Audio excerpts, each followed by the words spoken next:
चिकित्सा महाविद्यालय ने विगत 1 वर्षों में बहुत प्रगति की है और मैं चाहूंगी कि इस प्रगति रिपोर्ट को आप लोगों के सामने बताऊं कि ये इसीलिए संभव हो पाया है कि यहाँ के चिकित्सक, यहाँ की परिचारिका बहनें सभी ने लगन से और मेहनत से, और खास करके हमारे पैरामेडिकल स्टाफ भी सबने लगन और मेहनत से काम किया है जिससे कि हम इस ऊंचाई तक पहुंच सके। मैं सर्वप्रथम उन सभी को धन्यवाद देती हूँ और अपना आभार प्रकट करती हूँ। अगर हम देखें तो माह जनवरी से जुलाई तक मुख्य अस्पताल ओपीडी में करीब 3,58,684 मरीज देखे गए, जो अपने में ही एक बहुत बड़ी संख्या है।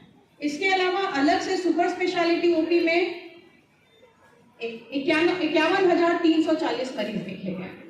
कुल ओपीडी हमारे 4,10,024 रही।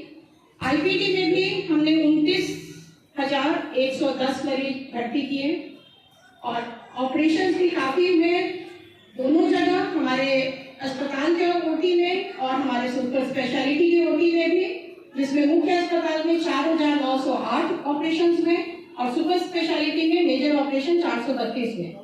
इसके अलावा माइनर ऑपरेशन भी अस्पताल में 27,073 में और सुपर स्पेशलिटी में 149 में। मुख्य कुल एक्सरे 62,643 में और क्लिनिकल पैथोलॉजी में कुल टेस्ट 4,95,668 में। रक्त प्रतिकोष में ब्लड कलेक्शन 4,817 में और ब्लड वितरण 6,207 में। इसके अलावा पीएसएम के द्वारा टीकाकरण भी कराया गया। ईसीजी की कुल संख्या 11,230 रही। एंडोस्कोपी 33 और कोलोनोस्कोपी कुल 12 केसेस में। नेफ्रोलॉजी विभाग में कुल डायलिसिस 566 में। हमारे स्त्री और प्रसूति रोग विभाग में भी बहुत ही मेहनत से और बहुत अच्छे से कार्य किया, जहां नॉर्मल डिलीवरी 4,048 और एलएससीएस 2,059 में। टोटल डिलीवरी हमारी 6,107। अगर हम प्रगति की बात करें तो हमारे जो सबसे बड़ी उपलब्धि जो अभी एसकेएमसीएच को मिली है वो है 200 बेड का विश्राम सदन, जो कि मरीजों के परिजन के द्वारा तैयार किया है। और कल ही हमें सरकार की भी चिट्ठी प्राप्त हुई है जिसमें यह निर्देश दिया गया है कि यह एसकेएमसीएच के द्वारा ही संचालित किया जाएगा और रोगी कल्याण समिति से इसका संचालन होगा।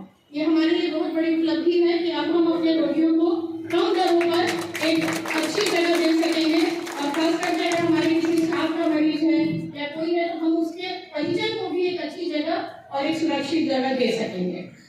बीएससी नर्सिंग की पढ़ाई आप सभी जानते हैं कि एक सत्र हो चुका है। इस साल हम लोग दूसरे सत्र का एडमिशन